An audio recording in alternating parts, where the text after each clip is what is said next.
Hi എല്ലാവർക്കും ലേണയുടെ പുതിയ വീഡിയോയിലേക്ക് സ്വാഗതം. ഞാൻ ഋതു കൃഷ്ണ. നമ്മൾ നോക്കാൻ പോകുന്നത് കറണ്ട് അഫയേഴ്സ് ആണ്. മെയ് മാസത്തിലെ രണ്ടാമത്തെ ആഴ്ചയിലെ കാര്യങ്ങളാണ് നമ്മൾ നോക്കാനായിട്ട് പോകുന്നത്. മെയ് മാസത്തിലെ ആദ്യത്തെ ആഴ്ചയിലെ കാര്യങ്ങൾ നമ്മൾ ഓൾറെഡി ഡിസ്കസ് ചെയ്ത് കഴിഞ്ഞായിരുന്നു. മെയ് ഫസ്റ്റ് വീക്ക് എന്ന് പറയുമ്പോൾ മെയ് 1 തൊട്ട് 10 വരെയുള്ള കാര്യങ്ങൾ നമ്മൾ ഓൾറെഡി പറഞ്ഞു കഴിഞ്ഞതാണ്.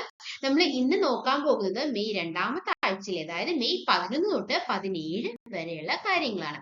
നമ്മുടെ channel GK and current affairs എന്നുള്ള ചാനൽ നിങ്ങൾ എന്തുകൊണ്ടാണ് സബ്സ്ക്രൈബ് ചെയ്യണം എന്ന് പറയാനുള്ള കാരണം എന്ന് വെച്ച് കഴിഞ്ഞാൽ വീക്ക്ലി കറണ്ട് അഫയേഴ്സ് നമ്മൾ അപ്ലോഡ് ചെയ്യാറുണ്ട്, മന്ത്ലി കറണ്ട് അഫയേഴ്സ് നമ്മൾ അപ്ലോഡ് ചെയ്യാറുണ്ട്, അതുപോലെ തന്നെ ഇയർലി കറണ്ട് അഫയേഴ്സും നമ്മൾ അപ്ലോഡ് ചെയ്യാറുണ്ട്. കറണ്ട് അഫയേഴ്സിന്റെ ഇമ്പോർട്ടൻസ് ഒന്നും നിങ്ങൾക്ക് പറഞ്ഞിട്ട കാര്യമില്ല അല്ലെ, വളരെ ഇമ്പോർട്ടന്റ് ആണ്. അപ്പോൾ വീക്ക്ലി കറണ്ട് അഫയേഴ്സ് നിങ്ങൾക്ക് കിട്ടുന്നുണ്ട്, മന്ത്ലി കറണ്ട് അഫയേഴ്സ് നിങ്ങൾക്ക് കിട്ടുന്നുണ്ട്, അതുപോലെ തന്നെ ഇയർലി കറണ്ട് അഫയേഴ്സും കിട്ടുന്ന ഒരു ചാനലാണ് ഇത്, learn know GK and current affairs എന്നുള്ള ചാനൽ. അപ്പൊ നമുക്ക് ചോദ്യങ്ങളിലേക്ക് കടക്കാം. When does United Nations observe World Press Freedom Day? World Press Freedom Day എന്നാണ് ചോദ്യം. എന്താണ് മെയ് 3-ാം തീയതിയാണ് കേട്ടോ. 3rd May 2025 is considered as World Press Freedom Day. And what was the theme for World Press Freedom Day എന്ന് ചോദിച്ചു കഴിഞ്ഞു കഴിഞ്ഞാൽ എന്താണ് theme? The impact of AI on press freedom and the media. The impact of artificial intelligence, അല്ലെ, AI എന്ന് പറയുമ്പോൾ, on press freedom and the media is the theme of World Press Freedom Day. And what was the specialities in May? May മാസത്തിലെ പ്രത്യേകതകൾ എന്തൊക്കെയാണ്? നമുക്ക് ഓരോ ദിവസത്തെ പ്രത്യേകതകളായിട്ട് നോക്കാം. നമുക്ക് മെയ് 1 എന്ന് പറയുന്നത് ഇന്റർനാഷണൽ ലേബർ ഡേ അല്ലെങ്കിൽ മെയ് ദിനം അല്ലെ, 1st May. 2nd May world tuna day. 3rd May നമ്മൾ പറഞ്ഞു press freedom day. 4th May call miners day. 5th May എന്താണ്? 5th May world loafer day. 7th May is the first Tuesday of May ആണ് considered as World Asthma Day, and 7th May is considered as World Athletics Day. 8th May World Red Cross and Red Crescent Day, World Thalassemia Day അല്ലെ. 9th May Victory Day. Victory Day ആണ് 9th May എന്ന് പറയുന്നത്. 11th May National Technology Day ആണ്. 12th May International Nurses Day ആണ്, അതുപോലെ തന്നെ Mothers Day ആണ്. 15th May International Day of Families അല്ലെ, കുടുംബങ്ങളുടെ ദിവസമാണ് 15th May. 17th May എന്താണ്? World telecommunication and information society day. 17th May തന്നെയാണ് world hypertension day. 18th May ആണ് ഇന്റർനാഷണൽ മ്യൂസിയം ഡേ, അതുപോലെ തന്നെ വേൾഡ് എയ്ഡ്സ് വാക്സിൻ ഡേയും 18th May തന്നെയാണ്. 20th May world metrology day. 21st May world day for cultural diversity for dialogue and development. Okay, ഇനി 21st May നമ്മൾ പറഞ്ഞു. 21st May 2025 ഒരു പ്രത്യേകത കൂടിയുണ്ട്, ആന്റി ടെററിസം ഡേ.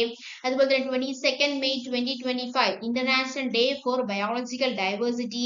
അതുപോലെ തന്നെ എന്താണ്? 24th May 2025 Commonwealth day. Commonwealth day ആണ് ഇന്ന് 24-ാം തീയതി അല്ലെ. 28ാം തീയതി May 2025 international day of action for woman health. അടുത്തത് ഏതാണ്? 29th May 2025 international day of United Nations peacekeepers. അടുത്തത് 31st May 2025 world tobacco day. World tobacco day. Okay, അപ്പൊ നമ്മൾ മെയ് മാസത്തിലെ പ്രത്യേകതകളെ കുറിച്ചിട്ടാണ് പറഞ്ഞത്. നമുക്ക് അടുത്ത ചോദ്യത്തിലേക്ക് കടക്കാം. രണ്ടാമത്തെ ചോദ്യം, which city is the host of waves 2025? Waves എന്ന് പറഞ്ഞാൽ എന്താണ്? വേവ്സ് എന്താണ്? World audio visual and entertainment submit. World audio visual and entertainment submit ആണ് വേവ്സ് അല്ലെ. Which city is the host of waves 2025?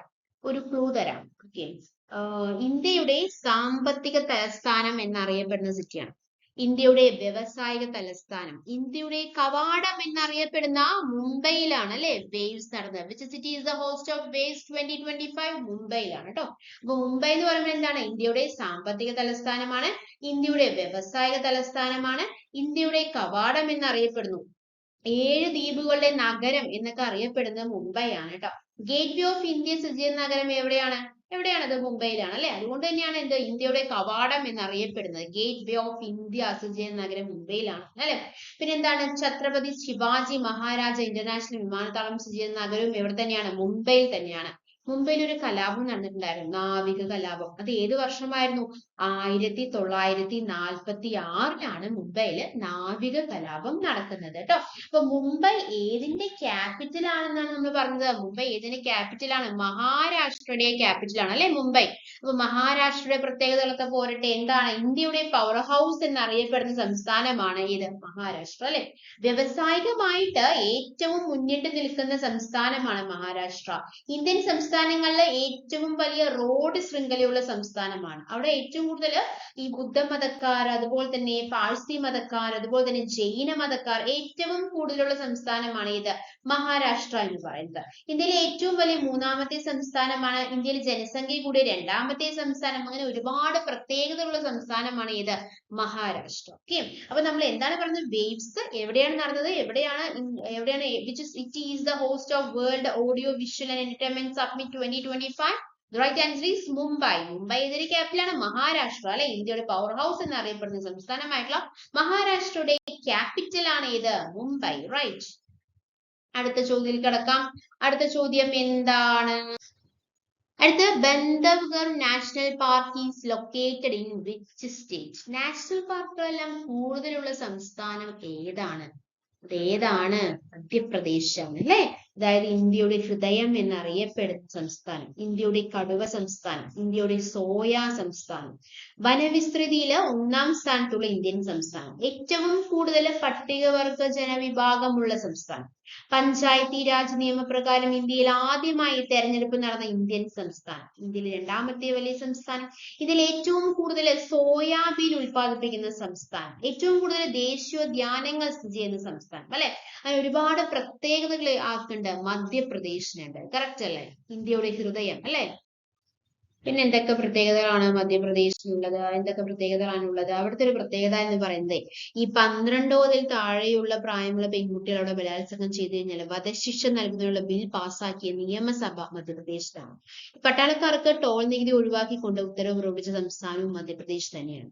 ഭൂസൂചിക പദവി ലഭിച്ച കടക്നാഥ് കോഴിയിറച്ചി ഏത് സംസ്ഥാനത്തിൽ നിന്നുള്ളതാണ്? അത് മധ്യപ്രദേശിൽ നിന്നുള്ളതാണ്. അവിടെ സാമ്പത്തിക വർഷം ജനുവരി 1 മുതൽ ഡിസംബർ 31 വരെ ആക്കിയ ആദ്യ ഇന്ത്യൻ സംസ്ഥാനവും തന്നെയാണ്, മധ്യപ്രദേശ് തന്നെയാണ്. ഓക്കെ, ഇനി അടുത്ത ചോദ്യത്തിലേക്ക് കിടക്കാം. Namaste was jointly launched by which 2 ministries? Namaste was jointly launched by which 2 ministries?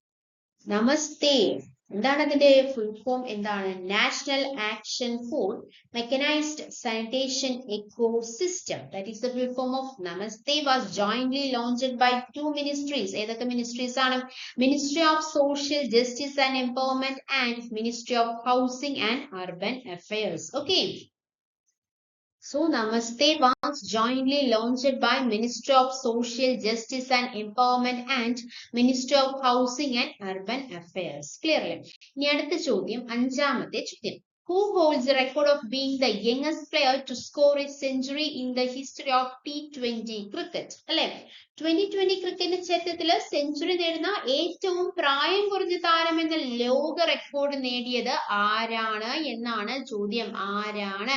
The right answer is Vaibhav Sooryavanshi become the fastest Indian player to score 100 in T20 cricket. അല്ലെ, 2020 ക്രിക്കറ്റ് ചരിത്രത്തിൽ century നേടുന്ന ഏറ്റവും പ്രായം കുറഞ്ഞ താരമെന്ന ലോക റെക്കോർഡ് ബീഹാറിൽ നിന്നുള്ള 14-കാരനായിട്ടുള്ള ബാറ്റർ വൈഭവ് സൂര്യവംശിയാണ് സ്വന്തമാക്കിയിരിക്കുന്നത് അല്ലെ.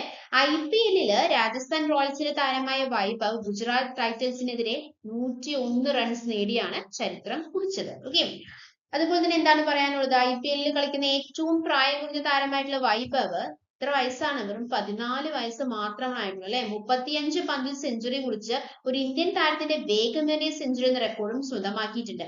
37 പന്തിൽ സെഞ്ചുറി നേടിയ യൂസഫ് പത്താന്റെ റെക്കോർഡാണ് മറികടന്നത്. ആര് മറികടന്നത്? വൈഭവ് മറികടന്നത് അല്ലെ. ആരുടെ? യൂസഫ് പത്താന്റെ റെക്കോർഡ്. IPL ചരിത്രത്തിലെ വേഗമേറിയ 2ാമത്തെ സെഞ്ചുറിയാണിത്. 30-ാം പന്തില് സെഞ്ചുറി തികച്ച വെസ്റ്റ് ഇൻഡീസ് ഇതിഹാസം ക്രിസ് ഗെയിലാണ് 1ാമതെത്തിയിരിക്കുന്നത് കേട്ടോ. 2020 ചരിത്രത്തിൽ ഏറ്റവും ഉയർന്ന ബൗണ്ടറി ശതമാനത്തോട് നോക്കിക്കഴിഞ്ഞാൽ 93.06% ആണ്. സെഞ്ചുറി തികക്കുന്ന താരമെന്ന നേട്ടവും വൈഭവ് സൂര്യവംശി കുറിച്ചിരിക്കുകയാണ്. അങ്ങനെ 2020 ക്രിക്കറ്റ് ചരിത്രത്തിൽ സെഞ്ചുറി നേടുന്ന ഏറ്റവും പ്രായം കുറഞ്ഞ താരമെന്ന ലോക റെക്കോർഡ് ആരാണ് സ്വന്തമാക്കിയത്? ബീഹാറിൽ നിന്നുള്ള 14കാരനായിട്ടുള്ള ബാറ്റർ വൈഭവ് സൂര്യവംശിയാണ് സ്വന്തമാക്കിയിരിക്കുന്നത്. ഓക്കെ, ഇനി അടുത്ത ചോദ്യത്തിലേക്ക് കടക്കാം. അടുത്ത ചോദ്യം അതായത് ചോദ്യം, who was re-elected to power in Canada's federal election? അതായത് കാനഡയില് പ്രൈം മിനിസ്റ്റർ ആയിട്ട് വീണ്ടും തെരഞ്ഞെടുക്കപ്പെട്ടത് ആരാണ് എന്നാണ് ചോദ്യം. ആരാണ്? The right answer is Mark Carney to be PM of Canada.